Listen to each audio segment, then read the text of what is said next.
welcome everybody. Those that are new, my name is Jordan Sanga. I'm the CIO at Oregon PERS and the Programs Director for SIM Portland.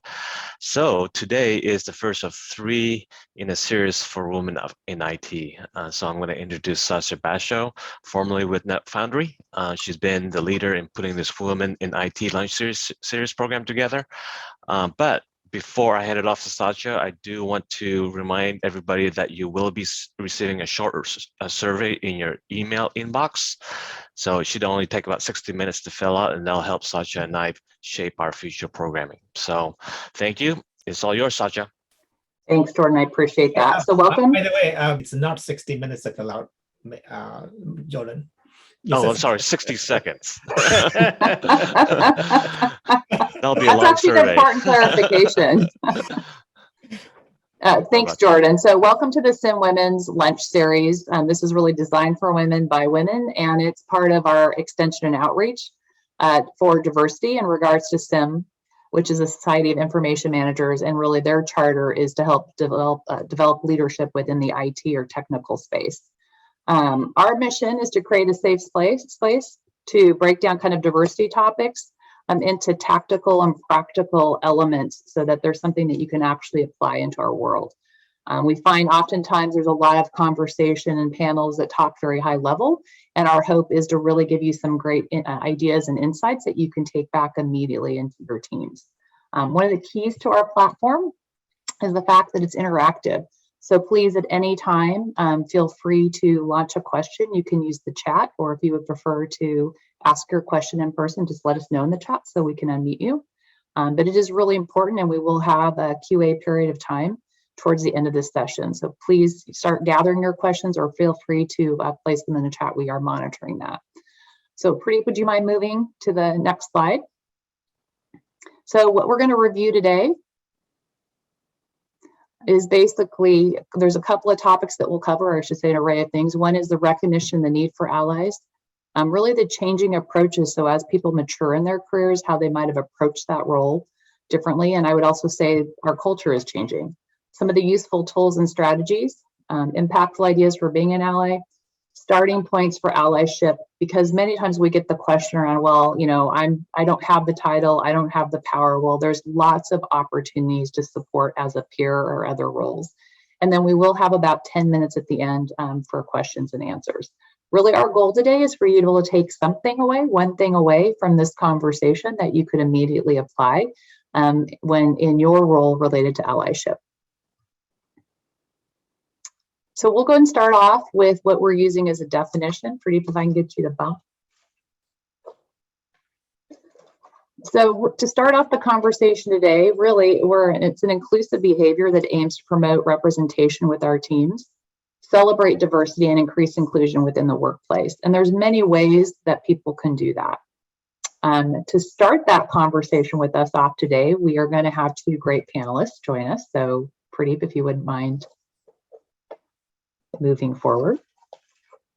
Thank you. We have Brandon Gackey, who's currently the CIO CISO at Pacific University. He has 17 years in IT and IT executive leadership in the healthcare, financial services, and education space.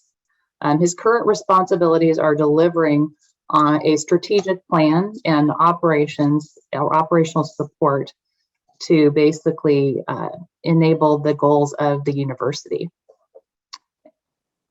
Joining him today is Jimmy Goddard, who's the Senior Vice President, Bank of America. Jimmy considers himself an entrepreneur, philanthropist, and one of the best at organizational IT changes. Jimmy, do you want to raise your hand? Because I think I lost my slide deck. Brandon, can you, I know people can see there, but yeah, there we go. Just to make sure, because I'm not sure what everybody's seeing on their screens. Thank you. For the last 22 years, Jimmy has led global changes with diverse teams, helped nonprofit organizations, coached IT leaders at leading with passion and purpose to reach their full potential. So clearly, these 2 gentlemen are great representatives of being allies in their space. And I do know that from my conversations with them in preparation for this, it's a personal passion. You can go ahead and pull that down, Pradeep. Just now you all know for sure who we're talking to. So real quickly, we're going to go ahead and kick this conversation off because we are tight on time. And I wanted to start out with the first question that we have for these gentlemen, which is, what does being an ally mean to you? And when did you first recognize the need to be an ally? So Jimmy, do you want to take that one or start us off? Yes, thank you so much, Sasha, and thank you everyone for joining. And I'm very humble to really be here. As a matter of fact, believe it or not, when Sasha called me to be here, I really get nervous because I take this very seriously. I work with 4 strong women. I work from home, so my wife and 3 of my girls. So I do my best to do to support them in everything that they do. And so for me, being an ally, it is personal.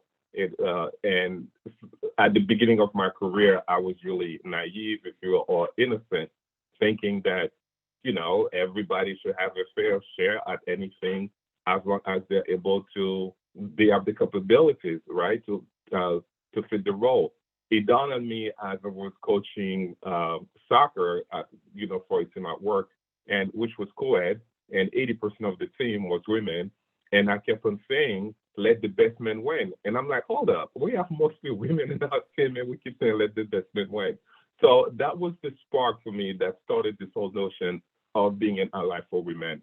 And the word of Mahatma Gandhi that said, be the change that you wish to see in the world. I did not intend to be an ally for women. And I hope that I'm not only an ally for women, but an ally for fairness, an ally for people when they work hard, they are compensated and they are also recognized. Our company has several networks, and I have joined several of them as well so that I could expand my knowledge on people who look different than me, people who have different cultures than I. So it's something that I have taken as a personal mission as I travel the world, as I travel into Africa, Asia, and also around the United States. It is evident to me that being an ally should not really be, do you want to be an ally? The question is, what's holding you from being an ally?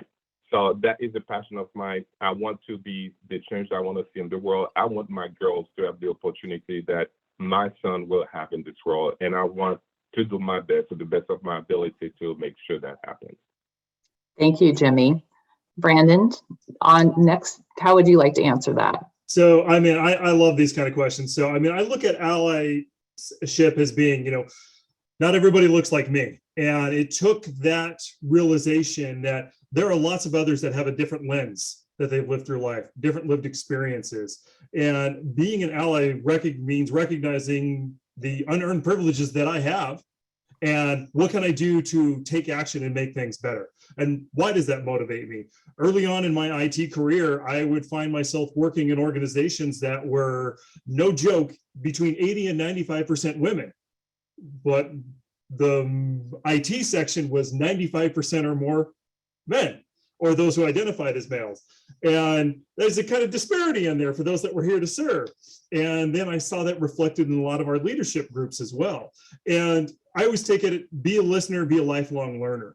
And when I really started to understand, like, oh, wow, I'm using terrible, I mean, the amount of failures I've had is, amazing in this area, but use that to learn, where do I use misogynistic language? Where have I been doing the wrong thing? And where have I not been an ally? I had a family member of mine who, had she been born in a different decade, she would have been a CIO. And I saw firsthand her career held back because I know she could have rocked it, and just those opportunities were not meant and present to her. Well, now I have a daughter of my own. So of course, in my own self-serving interests, I'm like, no, I want every opportunity to go out and just rule the world for my own. And it's like, well, what can I do for those that are here now? And I'll share an experience later, about where I really saw this pay off in dividends we did not expect. Yet that's one of those things that, and I kind of stumbled into it. One thing that a funny self-admission, I was in undergraduate at Portland State and not really looking to try and get out of college as quickly as possible with a degree. I was going for speech communications. And then all of a sudden, I found out, I'm like, well, the speech communication classes don't line up with my schedule. What do I do? Wow, women's studies courses actually double as speech communication courses. Maybe I should just take those. So I ended up taking a whole bunch of those and learning a lot. And it was actually a phenomenally enlightening experience. And I say that that's probably been the catalyst for why I want to continue being an ally, is there's a lot of work to do. There's a lot of amazing creative talent that is untapped or put or squashed unrightfully so. And there's so much more we can do. That's the short version. Thank you, Brandon, considering that we are on a time frame, so I totally appreciate that. So why don't I go ahead and start you off with this question, which what has changed for you over your career and how you viewed your role as an ally?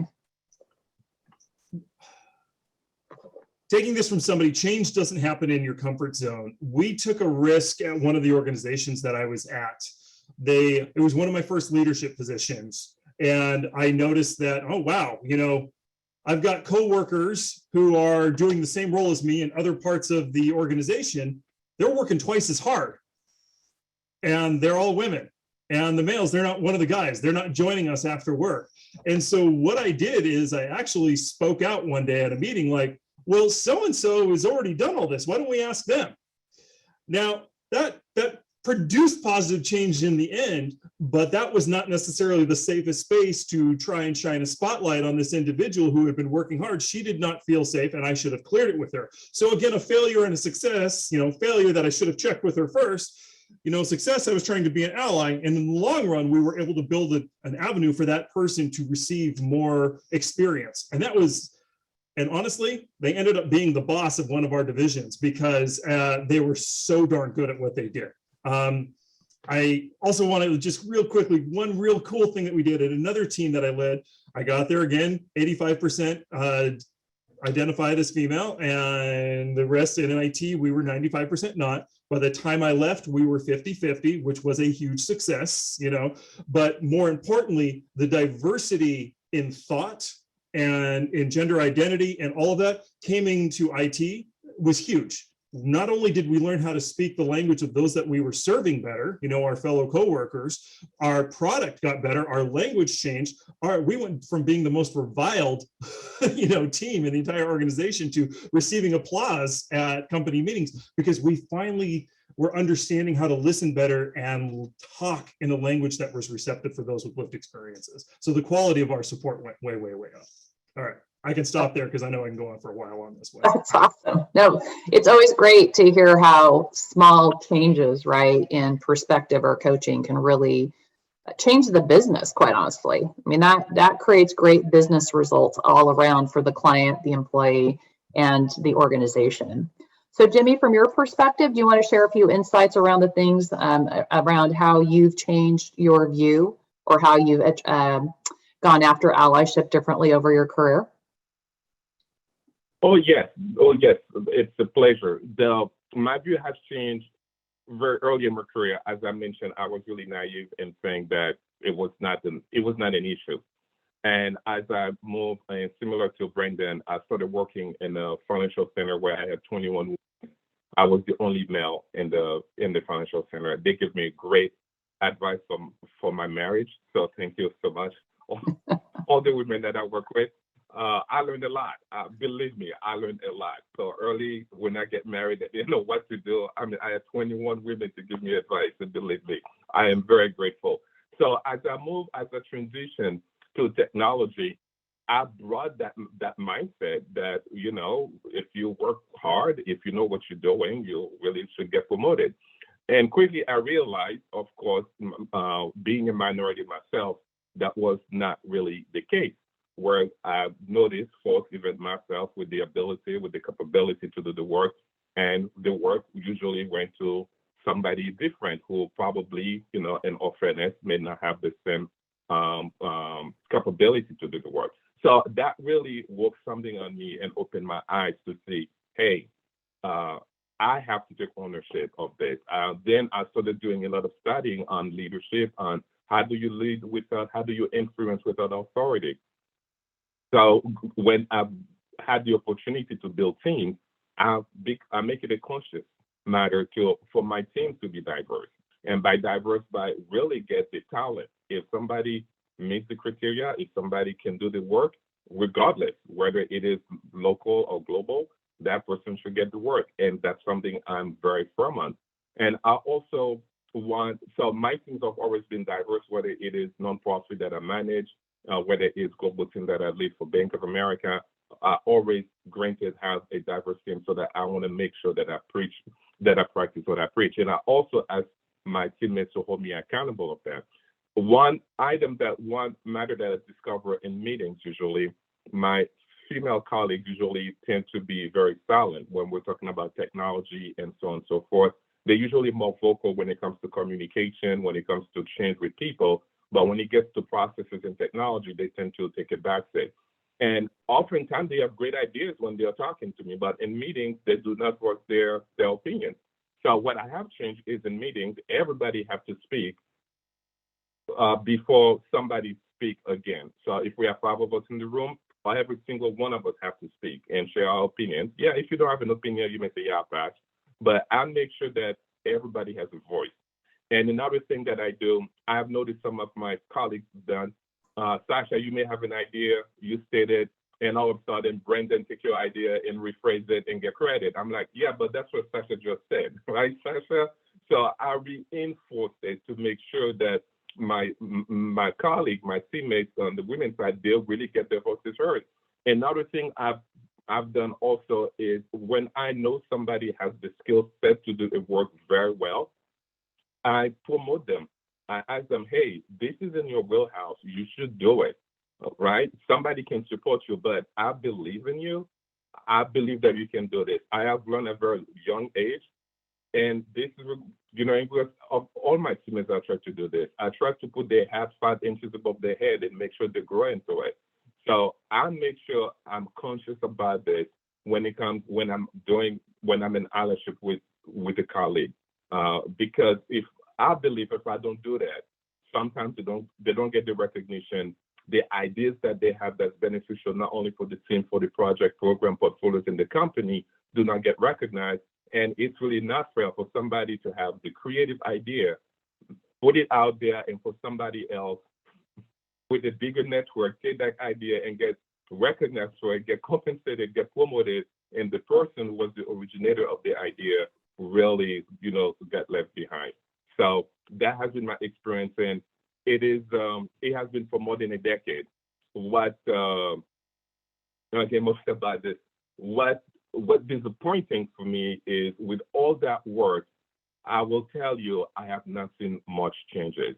And I think it is time for those of us in authority or those of us who are in position of influence to take this to heart, so that it is not only about the people that I know, the people that's in my circle, the people that are my network that I need to push forward, but also the people that we know who can do the work, but because they look different, we don't promote them, we don't push them forward. And I think it is really time for those things to change. Yeah, I mean, you covered a lot, which was awesome. I think Brandon might feel like he stole a little bit of his thunder on one of his things that he's going to share. But quickly, before I do a quick revision of that, I want to remind everybody, we really do want this to be an open format. We have a few more questions. If you have some questions, feel free to raise your hand. We're happy to have you ask it, out loud, or if you want to type it in the chat, we're happy to read that for you. So please do, launch some of your questions. You've got 2 great resources here. So I heard you talk about a couple of things, Jimmy. I heard you talk about creating space for people, encouraging others. And the statistics really show that women oftentimes will not speak up for themselves. If they see a job and they don't actually, meet 100% of the boxes in the job description, right, they won't apply. And that's a very different perspective versus their counterparts. I think men need about 10% of the job description experience to apply. So I think you're hitting on a lot of things that hit me in the heart, which is it's so important to create space. And what I would say is you don't also have to be a leader. I've seen peers do a great job. Women can act in this role for each other. And I have been the woman in the room with an SVP at the front saying, I'm not sure where this idea, how this idea came to me. And everyone looked at me.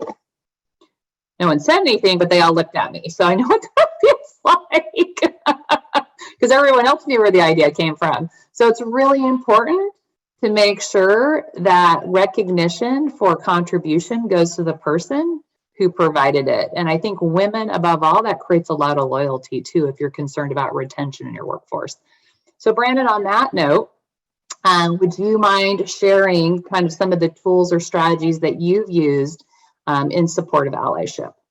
Excellent. And just like, very similar to what Jimmy said, is provide dedicated time. This is such a simple tactic, but it goes so far, which is if you're at a meeting and you're running a meeting, the art of running a meeting, I swear there's whole billion-dollar industries based off of this. Could this have been an email or could this have been a meeting? I prefer meetings because in emails is everybody, how are they interpreting that written word differently? By providing that space and that value where people do not get interrupted, everybody is allotted equal time, whether they choose to utilize that equal time or whether that, again, that's something you have to constantly manage, but it's so vitally important to do that. I can't tell you the amount of times I've done that in organizations that maybe historically haven't followed that. And all of a sudden the great ideas and the opportunities for recognition become so much easier to support. I'm like, wow, that's a fantastic idea. Yeah. Let's delve into that further. Let's talk about that. And next thing you know, you've got something that's either saving somebody 40 hours a year, or all of a sudden you just found a new revenue line that you can go for and after, and it's healthier. Additionally, so there's something about when is it safe to speak, and there are people who don't feel safe to speak out. Maybe technology, where we got a lot of introverts in the tech center. Totally awesome. In those spaces, one of the tactics I've used in these meetings is, can we send the agenda out ahead of time?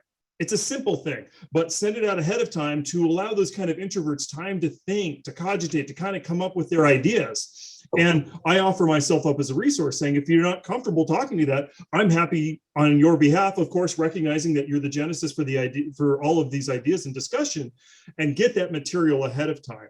I have found that that's worked very, very well for kind of the more deep thinkers that I get to work with. So making sure that those areas are still out there, those avenues are out there for people to be heard. Yet this comes at you kind of mentioned the loyalty aspect. Before loyalty becomes trust. And so the most important thing, this is not a tactic or a strategy, just say what you're going to do and then do it. I had the privilege of working with a non-technology group of women who were running some of our clinics at a company I used to work at. And they told me, Brandon, you're the first boss that has ever listened to us. And I'm like, I'm not the first that's ever listened to you. I can't be. I'm like, well, you're the first that's taken action for what we're bringing up. And that ability to bring action built that trust, which increased that loyalty. We went from 33% annual turnover down to about 15% in that group.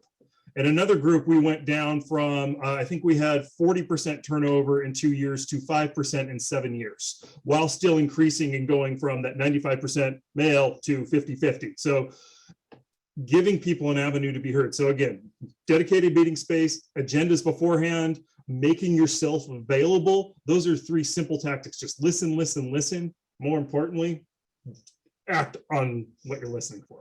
That's the condensed, non-caffeinated version of Brandon. I think that you bring up another really good point before we transition to the next question, which is, this isn't just about diversity of different learning styles and comfort levels, right? So by sending out an agenda ahead, and then I would even say setting the expectation that everybody is going to participate, gives those folks specifically that are more cerebral and introverted the ability to be prepared for that and start to become more comfortable.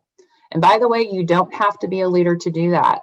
Great teams, right, that have good leaders take suggestions. So think about suggesting this in your team environment so that you're making sure you're getting all the input. So thank you for that. So on that note, why don't we talk about, success that might have even come out of failure, but can you, Jimmy, share with us your most impactful kind of initiative or tactic that you've implemented as an ally? Let's see. Which one do I mention? So for me, one of the success that I would share was really knowledge, increasing my personal knowledge. on areas, on cultures, on folks that I want really to get to know. My main thing, and I like, Sasha, the notion that you said that you don't need to be a leader to really to have an impact, because I think, and also I've discovered several colleagues often said, I did not know. And I used to say I did not know, and I'm still saying I don't know. However, I want everybody to understand that the education is up to you and no one else. You cannot expect some to make mistakes in order for you to be corrected, for you to learn. You can be proactive by learning, and then when you make mistakes, you can learn from those mistakes. Prior to answer this question, I want everybody to know, as much as an ally that I want to be, I am not perfect. I have made mistakes. So instead of sharing about something successful, I will share one of my pitfalls. One morning I work globally, so my hours are really varied. I don't want to say so you guys don't feel pity for me. One morning I woke up, it was very early morning meetings, and we were head down, and the team did not do something, and we know about it, but for some reason they dropped the ball. And I really get frustrated on the phone, and happened the head of that team was a colleague of mine, and she took that personal. And she said on the call, Jenny, I took this personal, and I feel like you're attacking me. And that really touched me in the meeting, because that was not my point. I was really frustrated of them dropping the ball, not necessarily one person. And I didn't even get it. So I kept on my rant, finishing the call. And then after the meeting was over, I was typing the notes. I said, whoa, she did mention that. I overlooked that. So I called her right away and I apologized to her and really explained to her that was not my point, and so on and so forth. I sent an email to the team, letting them know if any of them felt that way, it was not my intention. I really apologize to all of them. And it was amazing. The next morning we had a meeting, other folks on their phone start apologizing. And I'm like, okay, there was nothing there. All of us singing Kumbaya. It's a mistake that I made, and I want to own up to it and really share it, making sure that I want to create a safe environment for people to make mistakes, acknowledge those mistakes, we learn from them and move forward. And being conscious of being an ally for women, I failed to recognize that the lead of that team was a woman, and she took that very personal, and that was not my intent. So, Sasha, I would tell everyone that really pay attention, educate yourself, and it's not so anybody has to educate you. And you will find out the more you know, the more you will create an environment that everybody feels safe, and everybody will be able to contribute to the success of your team. I think that's great. You also exhibited one of the best qualities of a leader, which is, hey, we all make mistakes. And oftentimes people get recognized in private and criticized in public. And it's so important that if something happens where there is an offense or it's taken in a way that's unintended, that there is a public apology to everybody in the group. And I feel like that is a major miss for a lot of folks. A lot of times those apologies come in a private situation when the offense has happened in a very public situation. So thank you for sharing that, Jimmy. So Brandon, how about you? What is some tactic or strategy or something that you've implemented that you feel was the most impactful around this topic of allyship? Pay equity. That is, so I've sometimes been slower than I've wanted to be. So couple of different things. When I've had the privilege of being able to consolidate certain disparate resources within an organization and under kind of central IT, if you will. And often I will get these people that have just been toiling away, these women who've been toiling away for years in their technology or analyst role. And then I bring them in and I'm like, oh, wow, you're about 30% under what your male peers are right now. That's not good. And so seeing that and letting them know that we see an inequity and we're going to fix it. And by saying it out loud, I'm now on the hook, because now I don't say what the inequity is in the gap, because there could be some interesting perspectives on that work. That what I do say is there's an inequity here and we have to fix it. That's not right. I'm sorry, I can't fix what's happened in the past. Let's find a way to go forward. So pay equity is a huge, huge tool.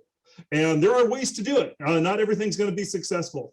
I would say additionally is, being very, as Jimmy put, you got to be humble in the point that I once had somebody, I was in a meeting, thought everything was fine. This individual came to me And I did not realize I had offended her so badly. She came from lived cultural experience from her cultural group and said, I felt you were attacking me. I felt that you belittled me. And I just, first said sorry, and then I shut up and let her finish talking. And then I recognized, I'm like, thank you for your bravery for coming to me, because I can't improve what I don't know. To Jimmy's point, lifelong learner. And now that's not fair, but that's a tactic that I do ask. I go, fair and equity, sometimes they're not always going to be the same thing. So asking somebody to come to them and to be brave and know that we will respect that. But most importantly, and we ended up with such a great partnership after that, we were making differences for refugee populations because her voice was now being heard in a respectable manner according to her cultural customs. And I was educated on when to shut the hell up. And that's, a very important trick. I would also say that one of the other tricks for listening, that operations group I took over, all I was doing is like, my job is to hire people smarter than me. What do you need to do your job? And they're like, we need these 3 things. Okay. So there was that instant trust. We brought these 3 new people in positions in. Why is it important? We had 50% no-shows for our medical appointments because we were charity-based care. If you know what that is, that's a lot of open capacity not being served. We got that down to 25% by just listening to the people who knew what the hell was going on. But that listening thing had instantaneous boom. Okay, it's great. Yeah, revenue goes up. But most importantly, we were serving more people who desperately needed these patient services. So those are successes. I've also had a resounding failure is where one of my best managers I ever had the privilege of working with didn't get a promotion that she felt she was entitled to.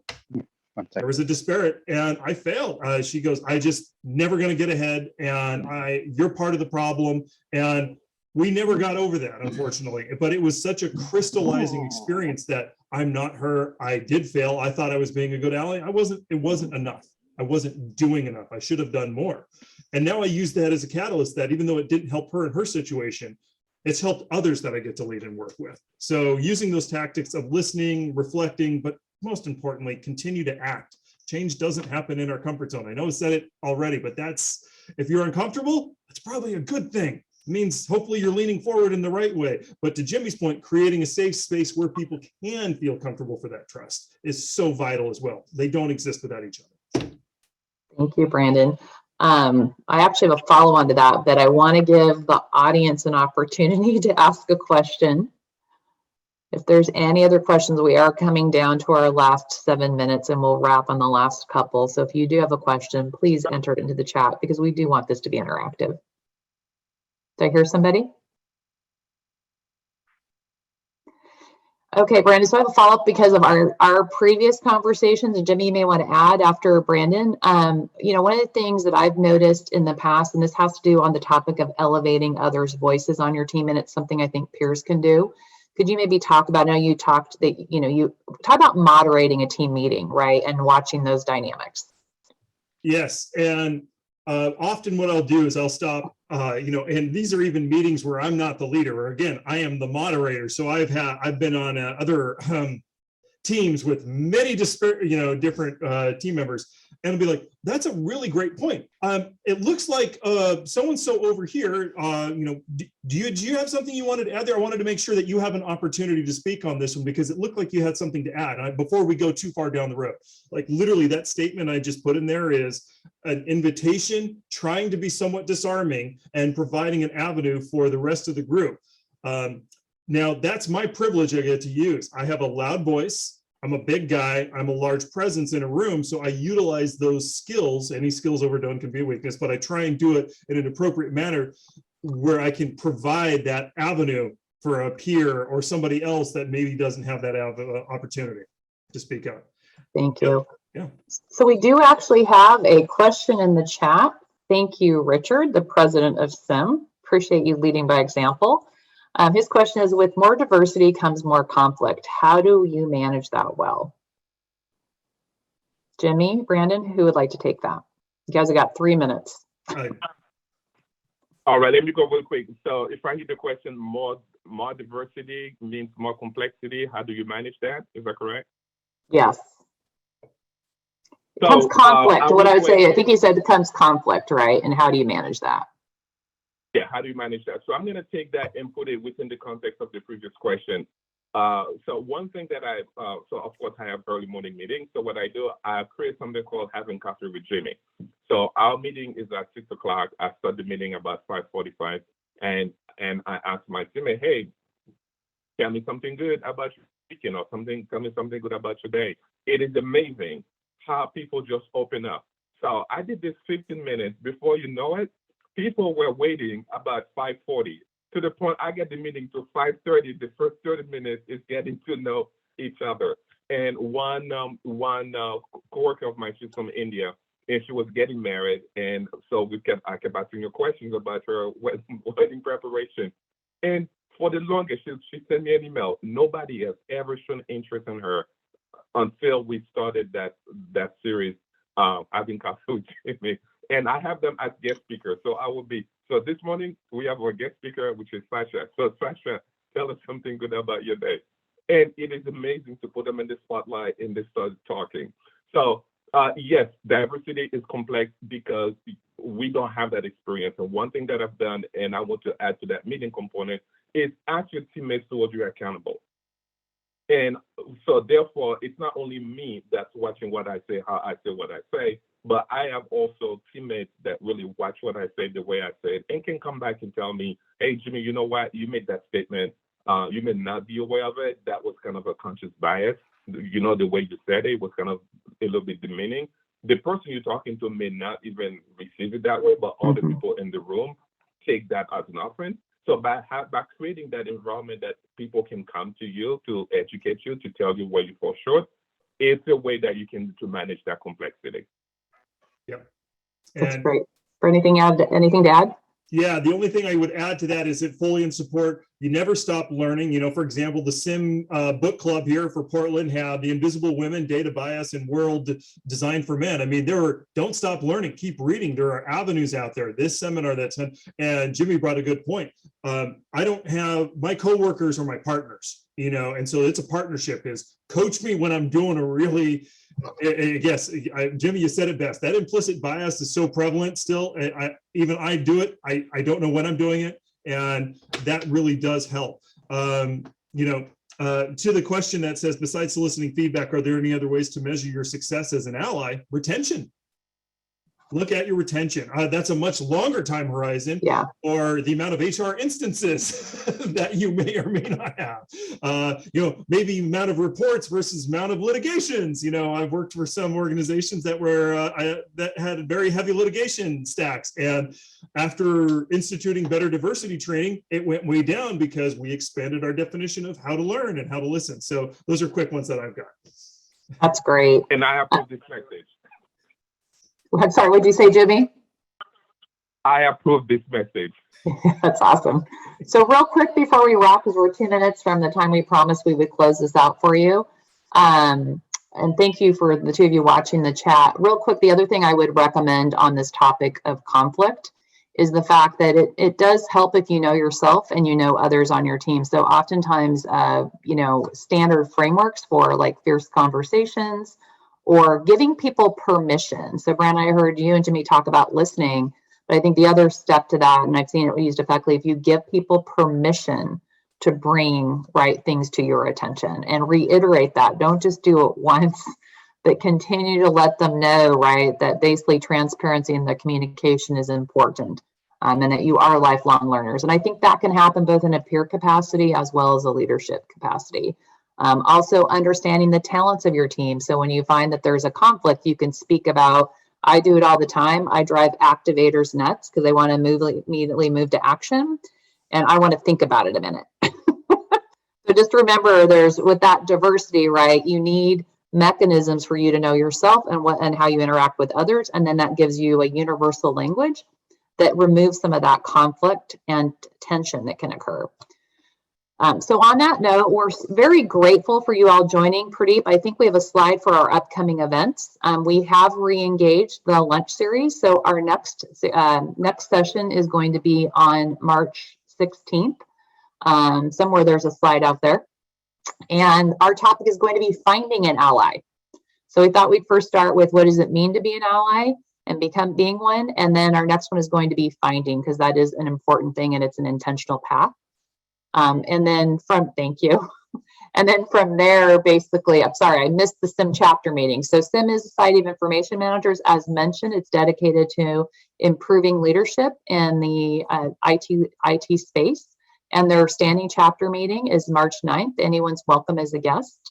So please let me know, or one of the other SIM members. If you go on the site, you'll be able to see who's there. And then we also have our following event, which is April 20th, which is a lunch series also. And that's going to be an open format. So it's going to be something we haven't tried, where we're going to have a panel of women, and it's really all going to be question based, which based upon this, I'm not sure how interactive it will be. But the idea is to really pull on their perspectives on just questions you might have out there. So those are the next two events that we have coming up. We certainly appreciate your participation. We appreciate all the men that showed up today on this topic, because you are a key component of this, basically a diversity initiative, and allyship is really predominantly sitting in your hands. So thank you for all of your efforts. Thank you for being vulnerable and joining us here today. And we do have a quick survey, as Jordan mentioned, so please take 60 seconds to fill that out. You should see it in the next few hours, because that's really what we're using to drive our programming going forward. So it is important that we get your feedback. Thank you, everyone, and have a blessed day.